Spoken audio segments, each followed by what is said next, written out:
c'est plus intéressant de rechercher un chemin que de se promener sur un chemin. Les chemins casadéens sont liés au rayonnement de l'abbaye de la Chaise-Dieu. En rejoignant la chapelle de Turlande, près de Pierrefort, pour emprunter cette nouvelle voie, les marcheurs mettent leurs pas dans ceux de saint Robert de Turlande, saint fondateur du XIe siècle. Nous nous sommes d'abord retrouvés à Turlande, un lieu assez extraordinaire parce que c'est un magnifique site, enfin c'est une très jolie petite chapelle sur les bords de la Truyère avec une vue magnifique.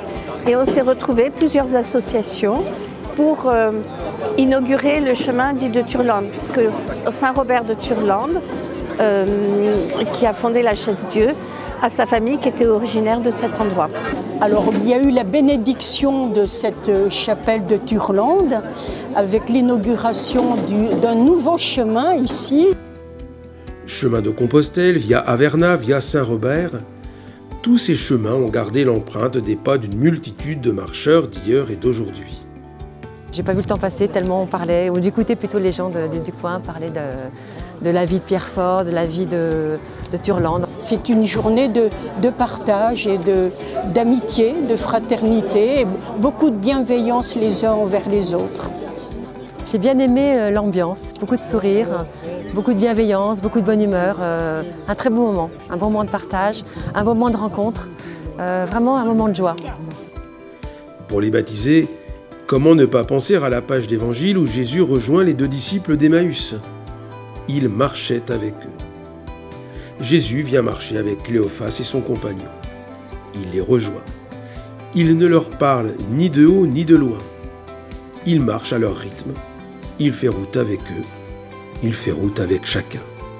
À la fois le partage du paysage, magnifique rocher de Turlande et de ses environs, le partage de la parole de Dieu aussi, avec la messe, avec notre évêque, à Pierrefort, et puis la joie de l'amitié partagée maintenant avec saint Robert qui nous réunit. Marcher, c'est rejoindre d'autres marcheurs. C'est aussi se laisser rejoindre par les autres. Marcher est souvent une convocation à penser. En effet, la marche peut répondre à une quête de cohérence entre sentiments, pensée et volonté.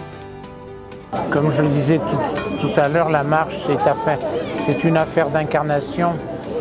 Quand on est allé en marche profonde, on sait qu'on n'en revient pas indemne, que la marche nous transforme. Et quand on sait ça, quand on a éprouvé ça, on sort du divertissement, on n'est plus dans du divertissement. On est dans un exercice, vous pouvez dire spirituel.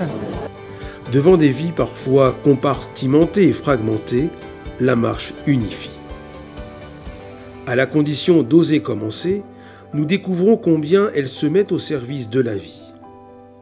2025, année jubilaire, marchons en pèlerin d'espérance.